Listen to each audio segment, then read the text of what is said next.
Assalamualaikum warahmatullahi wabarakatuh.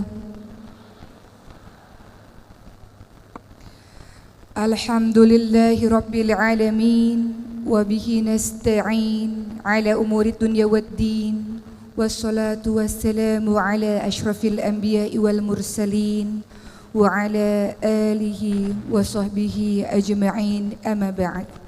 Rabbi shrah li sadri wa yassir li amri wahlul 'uqdatam min lisani yafqahu qawli.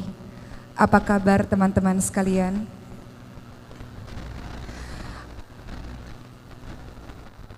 Masya Allah, apa kabar jiwanya pada hari ini?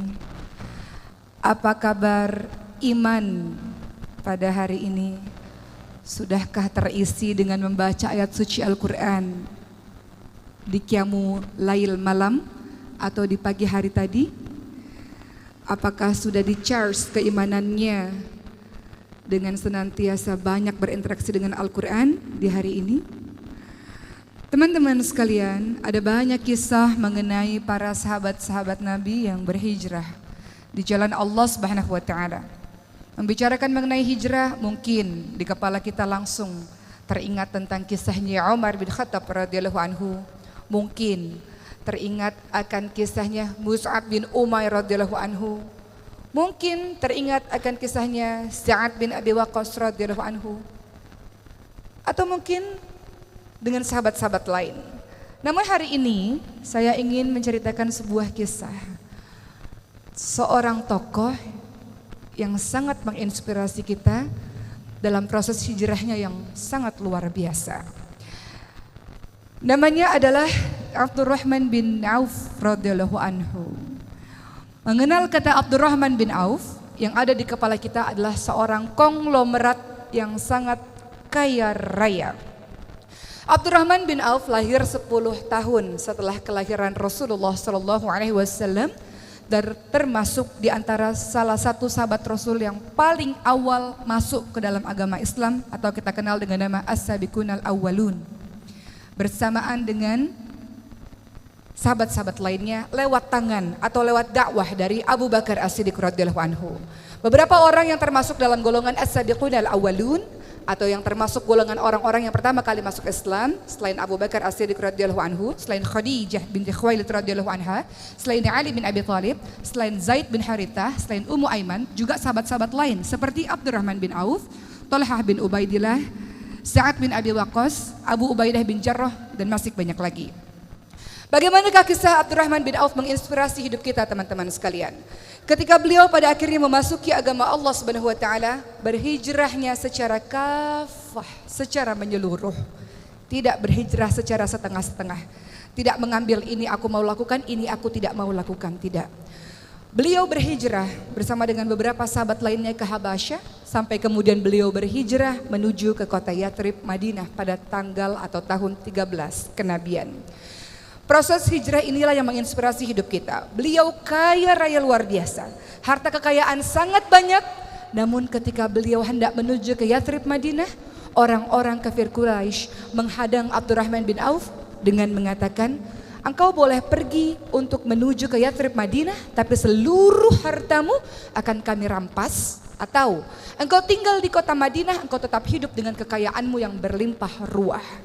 Maka tentu saja apa yang dikatakan oleh Abdurrahman bin Auf, tentu aku akan tetap pergi berhijrah walaupun aku menjadi jatuh miskin sekalipun.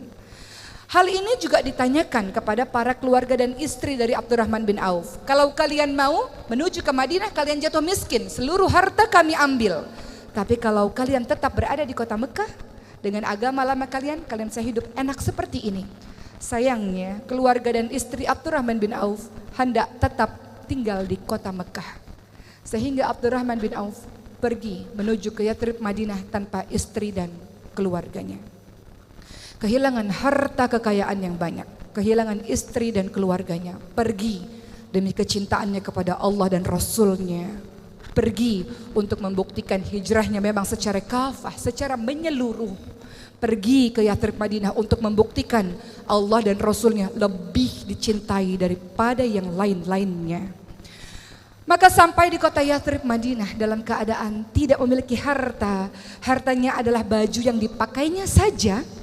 Kemudian Rasulullah mempersaudarakan antara orang-orang muhajirin, orang Mekah yang berhijrah dengan orang-orang yang Yathrib Madinah atau kita sebut dengan orang-orang Ansor. Orang Ansor atau kaum Ansor yang paling kaya raya di Yathrib Madinah namanya adalah Sa'ad bin Rabi' al-Ansari radhiyallahu anhu. Kaya raya. Kemudian Sa'ad bin Rabi' radhiyallahu anhu mengatakan kepada Abdurrahman bin Auf, "Wahai Abdurrahman, hartaku sangat banyak dan aku punya 2 orang istri. Saya tahu kamu jatuh miskin dan sendirian. Oleh karena itu saya berikan setengah harta saya untuk menolongmu dan saya ceraikan 1 istri saya, istri yang baik, istri yang salihah. Tunggu masa iddahnya, setelah itu engkau bisa menikah dengannya untuk menemani hari-harimu." Apa yang dikatakan oleh Abdurrahman bin Auf dengan kebaikan yang diberikan oleh sahabat orang Ansor ini? Apa jawaban beliau? "Semoga Allah memberkahi dirimu, semoga Allah berkahi hartamu, semoga Allah memberkahi keluargamu. Cukup tunjuki saja kepada saya di mana jalan menuju ke pasar." Beliau menghargai kebaikan yang telah diberikan oleh Sa'ad bin Rabi', tapi beliau tidak ingin bergantung kepada orang lain. Beliau ingin berdiri di atas kakinya sendiri. Maka kemudian beliau menuju ke pasar, ke pusat bisnis yang ada di kota Madinah. Dan beliau mulai berdagang tanpa modal. Beliau mencari peluang apa yang kira-kira bisa saya lakukan untuk menghasilkan. Agar dengan penghasilan tersebut beliau bisa berdiri di atas kaki sendiri, tidak meminta-minta. Bahkan mungkin harta yang dimiliki bisa untuk membantu agama Allah Subhanahu wa ta'ala. Maka beliau mulai berpikir apa yang bisa dilakukan. Salah satu yang beliau lakukan adalah menjual barang dagangan milik orang lain. Dan tak perlu waktu yang sangat lama, Abdurrahman bin Auf diberikan kelebihan oleh Allah. Apapun yang disentuhnya seolah-olah bisa berubah menjadi emas. Saking hebatnya beliau dalam berdagang. Maka dalam waktu yang cepat Abdurrahman bin Auf bisa mengembalikan pundi-pundi kekayaannya karena keahlian bisnis yang sangat luar biasa. Dengan kerja keras, dengan ketekunan, dengan kejujuran, Allah mengembalikan harta Abdurrahman bin Auf lewat jalur perdagangan.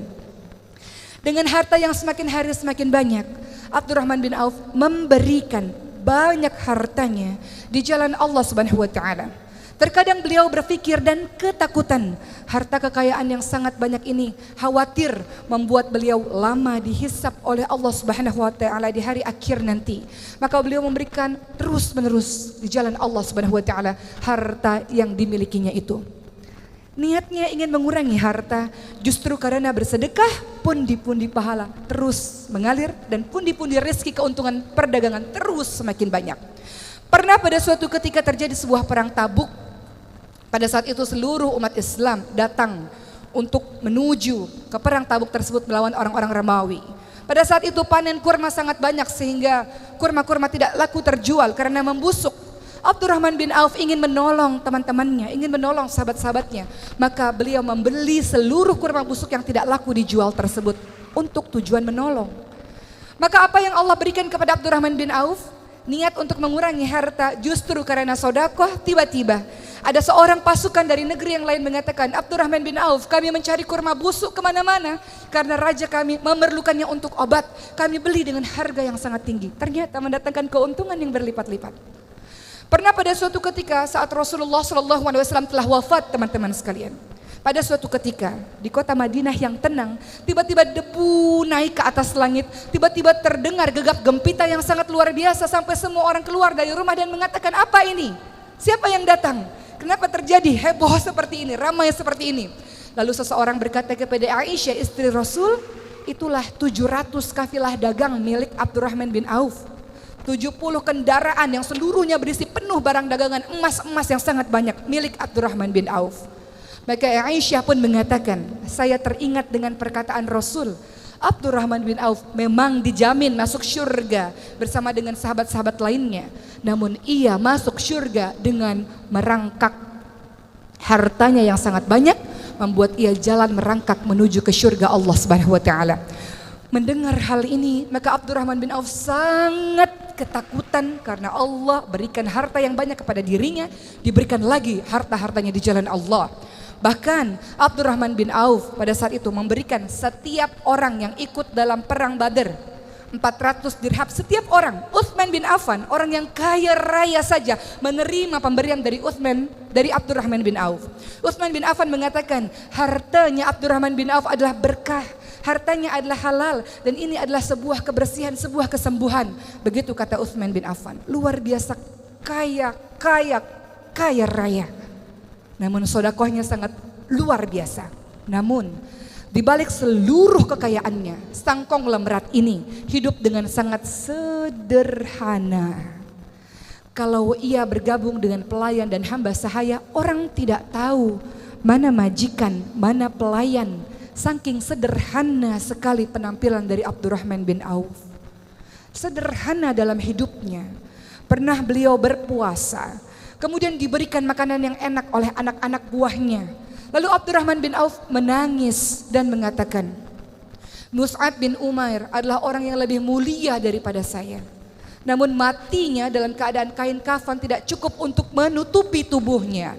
Ditarik ke kepalanya terlihat kakinya, ditarik kain kafan ke kakinya terlihat kepalanya. Hidupnya miskin seperti itu, padahal beliau adalah orang yang sangat mulia. Hamzah bin Abdul Muthalib orang mulia, cuma matinya, wafatnya juga dalam keadaan tidak berharta, dalam keadaan mengenaskan dalam perang Uhud.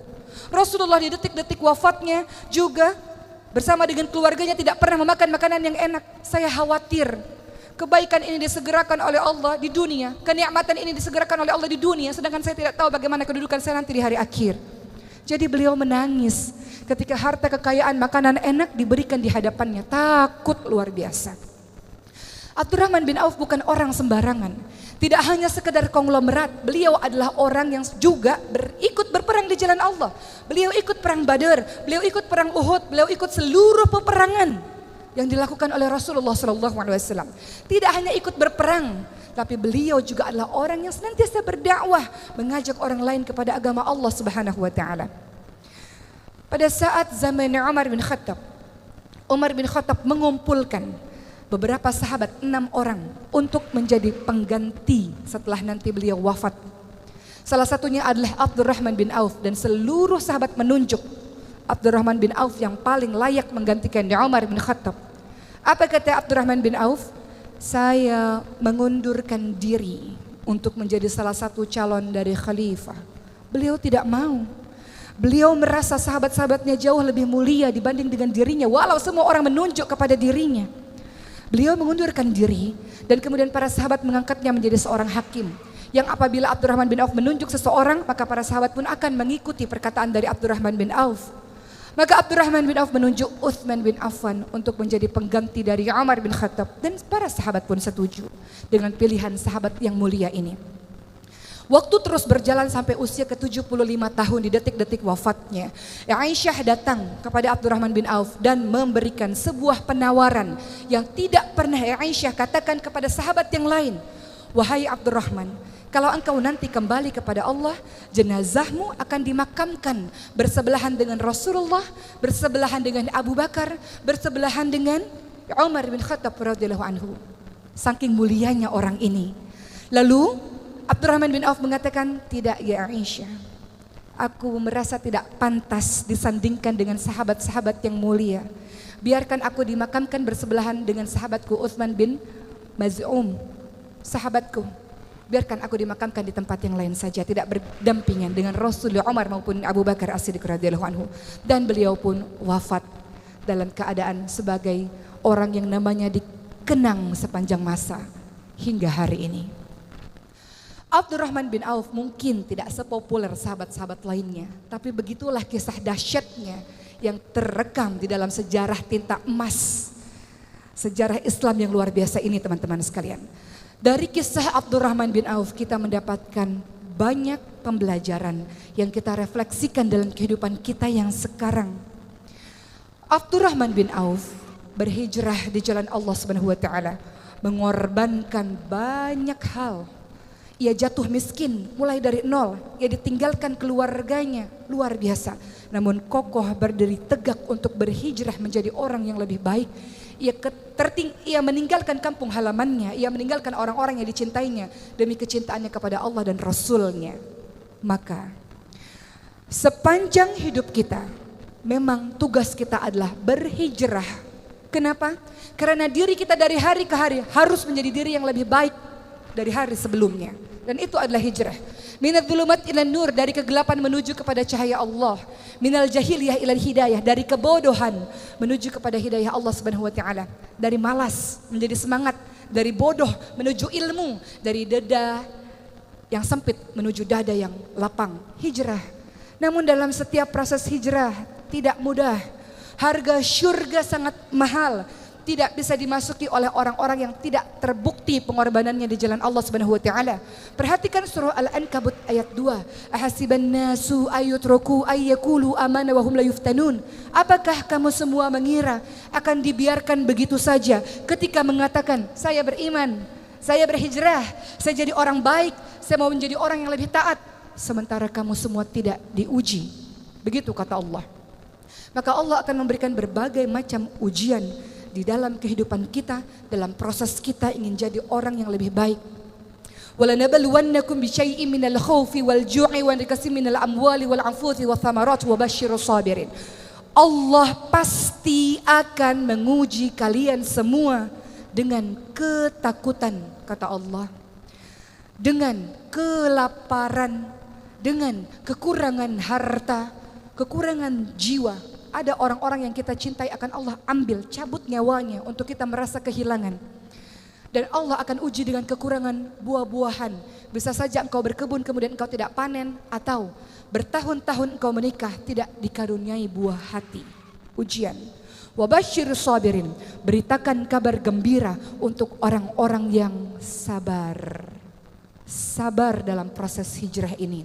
Sabar dibagi menjadi 3. Sabar dalam menghadapi ujian Allah, sabar dalam menghadapi meninggalkan kemaksiatan, dan sabar dalam melakukan kebaikan-kebaikan. Alladzina idza asabatuhum musibatun qalu inna lillahi wa inna ilaihi raji'un. Orang-orang yang sabar, orang-orang yang paham, semua yang ada pada dirimu bukan milikmu. Hartamu bukan milikmu, kehebatanmu, ilmumu bukan milikmu, Allah yang berikan kepadamu. Kesehatanmu bukan milikmu, Allah yang berikan kepadamu. Sewaktu-waktu Allah bisa ambil mendadak begitu saja, dan engkau harus siap. Inna lillahi wa inna ilaihi raji'un. Bahwa semuanya milikmu ya Allah. Engkau ambil sewaktu-waktu, kami siap ya Allah. Begitulah yang disebut sebagai orang-orang yang sabar. Abdurrahman bin Auf memahami hal ini, bahwa semuanya adalah bukan miliknya. Keluarganya bukan miliknya, Allah ambil. Hartanya bukan miliknya, Allah ambil. Kehebatannya dalam berniaga bukan miliknya. Maka dia bersyukur dengan ilmu kekayaan yang dia miliki, dia berkontribusi menolong agama Allah. Karena dia tahu semua bukan miliknya, sewaktu-waktu Allah ambil, Allah bisa ambil. Abdurrahman bin Auf mengajarkan kepada kita teman-teman sekalian, sabar dalam setiap episode kehidupan yang terjadi kepada diri kita, karena begitulah yang dinamakan sebagai ujian keimanan. Namun ingat, ujian bukan hal yang sedih-sedih saja. Perhatikan surah Al-Ankabut ayat 35, wahai manusia yang mengatakan kenapa dia tidak diuji? Dia hidupnya enak, kaya raya, keluarganya bahagia, tapi tak pernah sholat. Kenapa dia tidak diuji? Itu ujian teman-teman sekalian. Kullu nafsin dha'iqatul maut wa nabluukum bisyarri wal khairi fitnah wa ilaina turja'un. Semua yang bernyawa mati. Apa yang engkau sombongkan, engkau akan mati. Dan Allah akan mengujimu dengan keburukan, kesedihan, air mata, keterpurukan. Juga Allah akan mengujimu dengan kebaikan, kekayaan, kehebatan, popularitas, jabatan yang tinggi, posisi yang hebat di mata masyarakat. Dan hanya kepada Allah lah kamu sekalian kembali. Maka bagi siapapun yang menyangka dia enak hidupnya tidak pernah diuji, sementara dia tidak sholat tapi Allah berikan kebahagiaan, dia adalah mengalami yang dinamakan dengan istidraj. Jebakan dari Allah Subhanahu wa taala. Allah beri banyak kenikmatan kepadanya, dia lupa kepada Allah, tak bersyukur kepada Allah, Allah balas nanti di hari akhir. La in syakartum la azidannakum wa la in kafartum inna adzabi lasyadid. Kalau bersyukur, Ilmu yang engkau punya bersyukur, berikan kepada orang lain. Kehebatan yang engkau punya bersyukur, berikan kepada yang lain. Harta bertumpuk-tumpuk yang engkau punya bersyukur, sedekahkan kepada yang lain. Allah akan tambahkan nikmat. Kalau tak bersyukur, azab Allah pedih. Allah bisa ambil sewaktu-waktu darimu dengan begitu cepat. Tapi kalau bersyukur, Allah tambahkan nikmat. Begitulah teman-teman sekalian. Maka sabar dalam proses hijrah ini. Dan hijrah bisa istiqamah teman-teman sekalian. Ketika pertama, innamal a'malu binniyat. Engkau niatkan betul-betul karena Allah, bukan ikut-ikutan tren, bukan karena teman ikut kemudian kita ikut, bukan. Niatkan karena Allah. Imam Malik rahimahullah mengatakan, segala sesuatu yang engkau lakukan karena Allah akan berketerusan. Allah bantu dalam proses hijrahmu. Tapi segala sesuatu yang engkau lakukan bukan karena Allah, Allah bikin dia putus di tengah jalan. Maka minta sama Allah, ya Allah, apa yang aku lakukan niatkan betul-betul hanya karenamu ya Allah. Niat karena Allah. Kedua, cari teman-teman yang bisa membantumu menuju ke jalan Allah.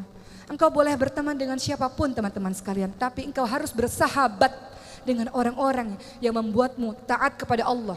Engkau lihat wajahnya saja engkau merasa semakin taat kepada Allah Subhanahu wa taala. Perumpamaan orang yang menjual minyak wangi, kata Rasul, siapapun yang berteman dengan penjual minyak wangi, kecipratan wanginya. Siapapun yang berteman dengan pandai besi, kecipratan baunya atau apinya. Seseorang tergantung dengan siapa dia bergaul. Seseorang akan bergantung dengan agama teman-temannya. Maka pilihlah teman-teman yang baik seperti Abdurrahman bin Auf, bergaul dengan Abu Bakar, bergaul dengan Uthman, bergaul dengan Arqam bin Abil Arqam. Ketiga, engkau bisa istiqamah dalam berhijrah kalau engkau terus menambah dirimu dengan ilmu. Yarfa'illahu alladhina amanu minkum waladhina utul ilma darajat. Al-Mujadilah ayat 11. Beriman, berilmu, belajar terus-menerus tentang agama Allah ini, Allah akan tinggikan engkau beberapa derajat teman-teman sekalian. Jadilah pribadi-pribadi yang berilmu, terus menuntut ilmu, terus baca buku, terus datang ke kajian-kajian keislaman supaya istiqamah. 4. Cara engkau istiqamah dalam proses hijrah ini teman-teman sekalian adalah berdoa. Rabbana la tuzigh qulubana ba'da idh hadaitana wa hab lana min ladunka rahmah innaka antal wahhab. Ya muqallibal qulub tsabbit qalbi ala dinik. Ya muqallibal qulub tsabbit qalbi ala taatik. Wahai Allah, jangan kembalikan kami ke dalam kehidupan kami yang penuh dengan kesesatan. Jangan condongkan hati kami kepada kebodohan di masa lalu. Jangan condongkan hati kami kepada kebodohan, keburukan, kezaliman di masa lalu. Setelah Engkau berikan petunjuk kepada kami, wahai Allah yang Maha membolak-balikkan hati, tetapkan hati kami ya Allah atas keimanan kepadamu ya Allah. Berdoa teman-teman sekalian, karena kita tidak pernah tahu. Tidak ada yang bisa menjamin sesoleh-soleh orang bisa saja dia mati dalam keadaan su'ul khatimah. Maka berdoa kepada Allah, minta pertolongan kepada Allah agar ketika engkau berhijrah dengan susah payah ini, ketika engkau tinggalkan apa-apa yang dibenci oleh Allah dengan susah payah ini, Allah jaga engkau dengan keistiqamahan hingga akhirnya Allah panggil engkau dengan kalimat, ya ayyuhan nafsul mutmainnah irji'i ila rabbiki radiyatan maradiyah fadkhuli fi ibadi wadkhuli jannati. Wahai hamba-hambaku, masuklah ke dalam golongan hamba-hambaku, masuklah ke dalam syurgaku. Wahai jiwa-jiwa yang tenang, Allah Subhanahu wa taala menginginkan agar jiwa-jiwa yang tenang kita-kita ini, yang kita berharap termasuk dalam golongannya, dimasukkan ke dalam syurganya Allah Subhanahu wa taala. Allah ingin kita termasuk golongan hamba-hambanya yang dipanggil dengan kalimat wahai jiwa-jiwa yang tenang. Mati kita nanti, kita berharap husnul khatimah. Jiwa-jiwa yang tenang, yang ruhnya diambil oleh malaikat seperti kendi yang mengucurkan air dengan lembut, dan ruh itu dibawa ke langit dan pada akhirnya merasakan kenikmatan syurga Allah Subhanahu wa taala. Maka teman-teman sekalian, pada akhir tausiah saya pada hari ini, kita kembali mengenang kisah Abdurrahman bin Auf dengan keistiqamahannya, dengan tawadhu'nya yang sangat luar biasa. Tawadhu,